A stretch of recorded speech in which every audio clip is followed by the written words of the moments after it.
চট্টগ্রাম বন্দরে ট্যারিফ বাড়বে 30%। নৌ পরিবহন উপদেষ্টা। বিস্তারিত সংবাদ। চট্টগ্রাম বন্দর পরিদর্শনে এসে নৌ পরিবহন উপদেষ্টা এম শাখাওয়াত হোসেন বলেছেন, আমদানি রপ্তানিতে গড়ে 30% ট্যারিফ বাড়ানোর সিদ্ধান্ত নিয়েছে চট্টগ্রাম বন্দর। আন্তঃমন্ত্রণালয় ও স্টেক হোল্ডারদের সঙ্গে আলোচনা করেই এই ট্যারিফ বাড়ানো হচ্ছে। শুক্রবার চট্টগ্রাম বন্দরের এনসিটি টার্মিনাল পরিদর্শন শেষে তিনি ট্যারিফ বাড়ানোর কথা জানান। এই সময় তিনি বন্দর নিয়ে কোনো গুজব না ছড়াতেও সবাইকে অনুরোধ করেন। ট্যারিফ প্রসঙ্গে নৌ উপদেষ্টা আরও বলেন, 1986 সালের পর এবারই প্রথম ট্যারিফ বাড়ানো হয়। এতে রাজস্ব আয় বাড়বে। তবে এটা ঠিক যে আমদানি রপ্তানিতে খরচ বাড়বে ব্যবসায়ীদের। বন্দরকে আন্তর্জাতিক অঙ্গনে নিয়ে যেতে হলে বিদেশি অপারেটরকে পরিচালনার ভার দিতে হবে বলে মন্তব্য করেন উপদেষ্টা এম শাখাওয়াত হোসেন। তিনি বলেন, সরকার চট্টগ্রাম বন্দরের সক্ষমতা আরও বাড়াতে চায়। তবে বিদেশিদের টার্মিনাল পরিচালনার দায়িত্ব দেওয়া হলেও বন্দরের সার্বিক কার্যক্রম ও নিয়ন্ত্রণ সরকারের হাতেই থাকবে। গত 7 জুলাই সাইফ পাওয়ারটেক থেকে নিয়ে বন্দরের এনসিটি পরিচালনার দায়িত্ব নৌবাহিনীকে দেওয়া হয়। এরপর নিউম্বুরিং কন্টেইনার টার্মিনালে কন্টেইনার হ্যান্ডেলিং বেড়েছে প্রায় 13%।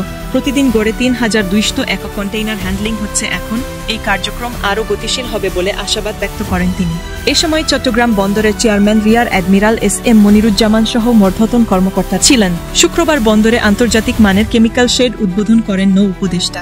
এ সময় তিনি বলেন, এনসিটি নিয়ে আপনারা বহু আলোচনা শুনেছেন। আমিও এখানে টেক ওভার করার পর থেকে আলোচনাগুলো শুনছি।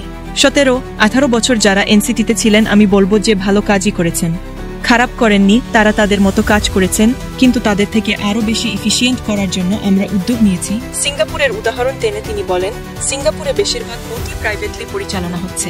আমাদের যদি এফিসিয়েন্সি বাড়াতে হয় তাহলে বাইরের টেকনোলজিস আনতে হবে। নিজেরা করছি, নিজেরা অনেক এফিসিয়েন্টলি করছি। এই এফিসিয়েন্সি বাড়ানোর আমাদের দরকার হচ্ছে আন্তর্জাতিক অঙ্গনে প্রবেশ করানো। একটা পোর্ট তখনই আন্তর্জাতিক অঙ্গনে প্রবেশ করবে যখন একটা আন্তর্জাতিক অপারেটর আসবে। বন্দর পরিচালনা করা আর টার্মিনাল অপারেট করার পার্থক্য তুলে ধরে তিনি বলেন, অপারেট একটা ব্যাপার আর পরিচালনা করা আরেকটা বিষয়। বন্দর আমরাই পরিচালনা করব। আমরা শুধু এনসিটি আগে যাকে অপারেট করতে দিয়েছিলাম তার জায়গায় হয়তো আরেকজনকে দিচ্ছি। এটা সম্পূর্ণ এফিসিয়েন্সি বাড়াবার জন্য। এখানে আমার ব্যক্তিগত কোনো ইন্টারেস্ট নেই, চট্টগ্রামের বাসিন্দাও না।